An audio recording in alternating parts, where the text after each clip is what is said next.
Welcome to another episode of Calgary in Depth. This is Dan Kostka. This is our look at what sets Calgary apart. What draws people to the city? What do they love about Southern Alberta? And what are some of the challenges we're facing? It's just a way to get to know about different people's unique experiences of Calgary. And today I'm very happy to be joined by Leena Alex. Thanks, Dan, for having me. You're very welcome. I'm glad to be speaking with you. Can we start from the beginning in terms of when you came to Calgary? And do you remember what some of your first impressions were of the city? Absolutely, Dan. I still remember my first trip to Calgary. It was way back in 2005. I traveled to Calgary as a family with my husband and two young children at that time. We moved for job opportunities. At that time, we were living in Sarnia, a smaller town in Ontario. So coming from Sarnia, my first impression of Calgary was, oh, what a big city, right? I was impressed by the infrastructure, the roads. It was a vast city. So to give you some background about myself, I'm from southern part of India. I was born and raised in India, Kerala to be precise. So I come from a large city. At least population-wise, it was a populous city that I lived in Kerala. It was over 1 million at that time. So I like living in bigger cities. Sarnia being a small town, we always wanted to move to a bigger city for job opportunities. Calgary has good schools, good colleges, a university. So those were my big pros or pluses coming towards Calgary. I had lots of dreams and hopes coming into Calgary. Of course, we got good opportunities. And again, the colleges. As a new Canadian, those are some of the things I looked forward to coming to Calgary. That's what I looked forward to living in Calgary. So I've lived in Alberta for the past 19 years between Calgary and Edmonton. I also lived in Edmonton for 5 years. Okay, I won't hold that against you. No, I love Edmonton. I'm just kidding. But right now, it's hard to have warm feelings when the Flames are out of the playoffs and Edmonton is still playing, I believe. So now I want to ask you what you knew about Calgary before you came here. But before I do that, can you tell me what you knew about Canada before you came to Canada and what age you were when you came to Canada? I knew that Canada was a cold country. That was pretty much what I knew about Canada. I knew that Ottawa was the capital. Toronto was a big city. Toronto, Ottawa, and Vancouver was mostly what I had heard about Canada at that time. So arrived in Canada in the middle of summer, July 1st. Again, Canada Day. I arrived in Canada in the year 2000. Received a very warm welcome. I think I was the only one wearing a sweater in the airport because, I expected Canada to be cold all the time. Arriving in Toronto, it was very warm. It was 30 plus at that time. And I was actually glad to see that it was warm at that time. I was very young, I must say. I was in my early 20s at that time when I arrived in Canada. I was very happy to come to Canada, and I was excited because being young and, going to a new country, I was very excited to come and start a new life in Canada. And slowly, as the winter months approached, my impression changed. I did not expect that extreme cold weather. I thought it was cold, but, I didn't know that we had to put layers during the winter time. Even with a jacket, we had to wear sweaters. We needed to have good snow boots. Just walking out in snow itself was a challenge at that time. So I had to actually learn all of those things, the challenges of navigating through the winter months as well. And so when you moved from Ontario to Alberta, of course, you'd learned by then that we have these various seasons and you don't have to wear a sweater all year long, fortunately. And do you remember what did you know about Calgary and were there any surprises when you came here? There were no surprises. I was expecting to come to a bigger city. The few things that were different from Ontario were, of course, the Stampede, the Cowboys, the celebrations around Stampede. Those were the things that were new to me. And again, during the Stampede weeks, the entire city was dressed up like cowboys, right? Cowboys and cowgirls. So that was very unique. I've never seen anything like that in anywhere in the world. So that to me is very unique to Calgary. And did you, that first year or the next year, did you guys dress up for Yeah, Stampede? I didn't have any of the Stampede gear when I Yeah. first came. I had to slowly collect my Stampede gear and the cowboy hat, Hmm.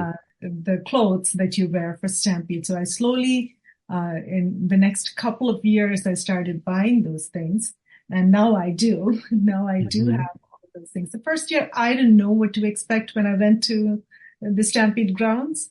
So I thought, it was good entertainment for kids, and it was mostly like a fairgrounds, right? So Hmm. we enjoyed all of that. The food was good, mostly Hmm. unhealthy food, but enjoyed the food. But overall, I had to actually build up my expectation about Stampede, and I actually assimilated myself. And I love Stampede, and I've lived in Alberta since I was 5 years old, and it hasn't gotten old to me. Like I still kind of get that childish feeling of just Mhm. excitement of it all. But I do know a lot of longtime Calgarians do kind of, some even get out of the city when Stampede happens because it can be kind of exhausting and the crowds can be a bit much. But Mhm. I hope that I never get tired of it because I still do enjoy it. And it is just, 10 days and Yeah, it's great to see everyone have in the city having fun but it it's can be always. exhausting. Mhm. In the years since, I imagine you've had friends and family visit Calgary. What are some things you've done with them and what do you do when you want to show off what Calgary and Southern Alberta has to offer? I've had my parents visit Hmm. Calgary. My in-laws visited Calgary. My cousins have come over to Calgary. So when they come, the first thing that I tell them is, let's have a visit. Let's take you to the mountains. So Mm. that is a trip to remember. My friend has visited me from Ontario a couple of times. So for them, the mountains are breathtaking. Mm. Even for me, it is breathtaking. One of the comments that they've made is, we haven't seen anything like this. A cousin of mine has come from Florida, and she Hmm. said that we have the Disney World there, but this is no comparison to that. Mm. So the mountains are, like you say, a highlight and something the guests really appreciate. What Mhm. are some other places in Southern Alberta or activities you've taken people to? One day I take them to the mountains, and the other day I take them to Drumheller. So Hmm. it is two different terrains that they can see in a week, and they're like totally surprised by the difference of terrain in the next day. Mm. Right, like you go somewhere like Drumheller and it's such a unique landscape, right? And it's very striking. That is what comes to mind for myself. And then, of course, we have the prairies and the foothills and a lot of variety as soon as you get out of the Mhm. city. Yes, two different contrasting landscapes, I would say. Yes. And I think it's very interesting that you've helped newcomers who've come to Canada and in Calgary in particular, who are trying to meet the expectations of employers or make a good impression with them. And I want to let the listeners know that you've written a book called Overcome Your Interview Anxieties. And I'd like to ask you about some of the great content in that book. One of your chapters, chapter 6, is the one that's called Prepare, Prepare, Prepare. Can you talk a bit about the role of preparation, especially for someone who's new to Calgary or new to the country, how preparation is so important before they go to an interview here and how interviews here Mhm. may be different than what they expect if they're from another country, for example? Yes, for sure. When I first arrived in Canada, and only after a year, I started looking for a job. I stayed home for the first year. And when I was in the job market and when I was applying for a position or attended an interview, I must say I was ill prepared. The interview did not go very well. So I learned from experience. There was nobody to guide me, mentor, or coach me at that time to prepare well for an interview, let alone prepare a resume properly. These days, we have AI, we have ChatGPT to help us. But over a period of time, by trial and error, I learned how to prepare a good resume, I applied for jobs. I went for many interviews, and then finally I got a job in human resources. And then being on the other side, I realized there are so many people like me who are coming for an interview or preparing a resume without much guidance. Mm-hmm. And when newcomers come to Canada, they've asked me for their help, my suggestions on how to prepare for a resume, or then if they have prepared a resume, they ask me to critique their resume. Mm-hmm. So I thought, why don't I put all of my thoughts, suggestions in a book so that if they are asking me for these questions, I can present this book and say, here, I have prepared a book for how to write a resume, how to prepare yourself before an interview, how to present yourself during an interview, and then what to do after. So preparation is key. The more you prepare, the better you present yourself for an interview. Like you have to prepare for a speech, or like you have to prepare for a public presentation, you have to take an interview in that manner and prepare very well, because you are selling yourself, telling about your experiences, and based on your answers, they are going to pick you for that job. So I think preparation is key when you go for an interview. Right. And you mentioned in your book that it's not possible to over-prepare. And I wonder if with some people, they may have a danger of sounding too scripted when they go into the interview. So maybe they need to just take a deep breath and try to be themselves and not be too careful with their words. Or is it, in that sense, is it possible to be over-prepared only in the sense that if you do sound scripted, they may not feel like they're seeing the real you? Does that make sense? That's right. That's right. Yeah. You don't want to sound robotic, right? When you over-prepare, there is a chance that you might sound robotic. You have to make it sound like a conversation. I always say an interview is like a conversation. It's two sides. You are getting a question, you're answering. You also have a chance to ask questions to them. And that is why it's called a conversation and not an interrogation. So during an interview, think of the way I say about preparing is also about your examples, good examples of what you've done in the past. If you are nervous, if you find that, too many people are staring at you, you don't want to think on your feet at that time. You might forget details. You might not think about a good example related to the job. So that's the reason why I say if you have prepared, you can think of good examples of what you've done in the past related to the job. That also goes with the preparation. I would say prepare as much as possible, but don't sound robotic. Yeah, that makes a lot of sense. And you mentioned in the book, too, that it's about storytelling. Even when you're doing a resume, you need to think of it in terms of storytelling. Can you expand on that a bit? Because that might be surprising to some people. There's like, well, isn't a resume just a list of dates and facts? It is a way to tell a story, isn't it? Absolutely. When you think of your resume, when you start off your resume with your name, your address, your contact information, then you have an opportunity to paint a picture about your career. So that is what you can write in your first paragraph, which is your career summary. When you go into more details on your current position, rather than saying mundane duties that you have done, think about full picture or full projects that you have done. And when you think in a story, in the way of a story, you will start to write it, painting a full picture of an opportunity or a project that you have completed. So if it's a leadership position, you can say, I led a team of 15 people for a 40 million project and completed it on time, on budget. So it is a small story in itself, in a one-liner story. So that actually gives a lot of information to the reader. When you are reading around, say, 40 or 50 resumes in a day, this one-liner gives you a lot of information as a recruiter. I'm talking from the perspective of a recruiter.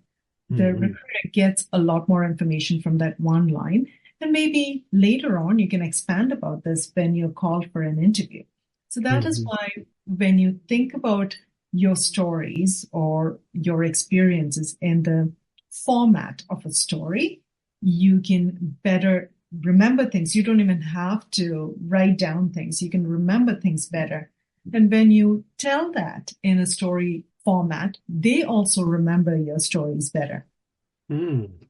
Now, can we talk a little bit about cultural differences? Because, for example, last year I did a bunch of volunteering at the Center for Newcomers in the Job Search Center, and I would sometimes see someone come from another country and they'd have a resume that would include information that normally here we wouldn't put, and in fact, employers shouldn't even be asking about, such as their exact age or, I guess, age they would know when they get your personal information from you, but they would put like maybe they include a photo when it's not relevant, or they would put their marital status or mention how many kids they have, kinds of things that here we normally don't include on a resume. And employer, I believe, is not even allowed to ask about marital status, for example. That's right. That's absolutely right, Dan.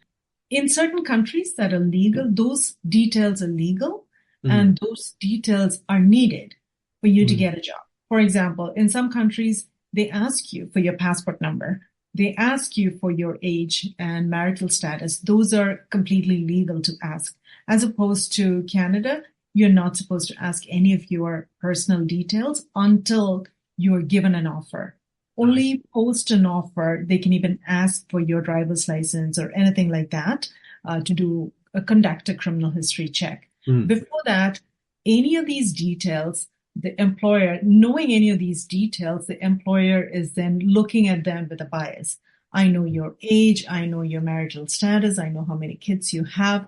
Then the employer can have a chance of a bias making their employment decision, right? So I would say do not include any of these details in the resume. You don't even need to have your picture. Actually, if you have a LinkedIn profile, they can look into your LinkedIn profile, but on a resume, that's not needed. I see. You don't have to provide any of your personal details. What you have done before, what you're able to do in a job is what's most important in a resume, in Canada, at least. Yes. And you mentioned that when you first did interviews yourself, when you were interviewed, you were not very good. So can you paint a bit of a picture? Like, in what way do you think you didn't do a great job? Yeah, so the first job that I applied was an assistant in human resources. Mm-hmm. When I first went for an interview, I was really, really nervous. I went for an interview. I wouldn't look up to the person. I looked down most of the time. I wouldn't give any eye contact, which is really bad. These are examples of not to do. Then I was very quiet. I wouldn't speak up. I wouldn't reiterate myself. Whatever is in the resume is what she got in terms of my education and experience. I was not giving any examples of, what I have done in the past. I'm able to do these things. I'm ready to work hard. So those are the details I did not mention in the interview. I was able to speak for about 5 or 10 minutes, and then she took my information. Lucky for me, I got my first opportunity after a couple of interviews. My first interview was a disaster, but after that, I went for another interview, and then I was a little bit better, and then I got a job, a temporary job in human resources as an assistant. That is where I got to see other people coming in for interviews. I got to see people who are very confident. And that is when I thought, I needed to be more confident in an interview. I need to speak up. I need to give more examples. That was a learning ground for me the first couple of years. And what role can it play when someone comes from a different culture and they do an interview here? That's something that they might need to overcome or might be surprised by that's different here when they're being interviewed here. So one thing I would suggest when you come in for an interview, especially different countries would have different cultures. Yeah. In some cultures, it's not very polite to look in the eye and talk. That might be considered disrespectful, as opposed to in Canada, it is very polite and kind to actually look at the face, provide eye contact and talk. That is one thing, one cultural difference from many other countries. And another difference is that you don't have to stand up, even when, unless you're called to come into a room, you don't have to stand up. Everybody sits down for a conversation. In certain cultures, I believe in Japanese culture too, if you are a subordinate, certainly in the Indian culture, if you are a subordinate, you don't always sit in front of the boss. You stand and talk in front of the boss. That is considered more respectful. I see. Interesting. In the interviews, in certain cultures, it's not polite to brag about yourself, or it's not polite to say that I've done many good things. That bragging is considered not a good indication of good character. But in interviews here, you have to showcase. I wouldn't say it's bragging, but it's showcasing your abilities, your knowledge, and your experience.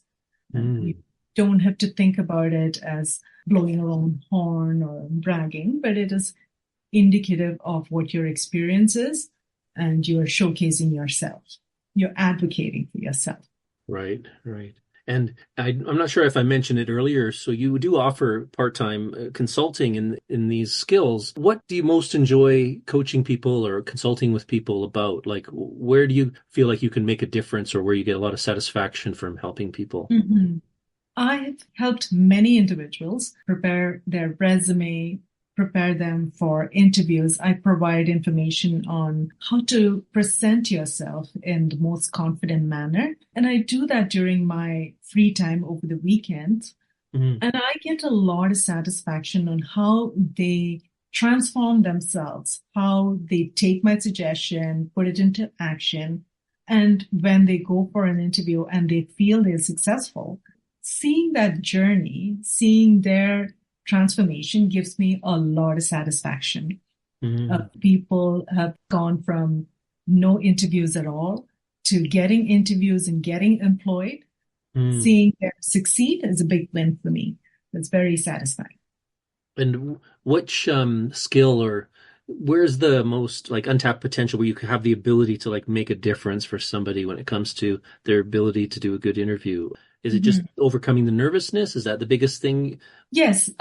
Overcoming nervousness is one thing. How I let them overcome is by practice.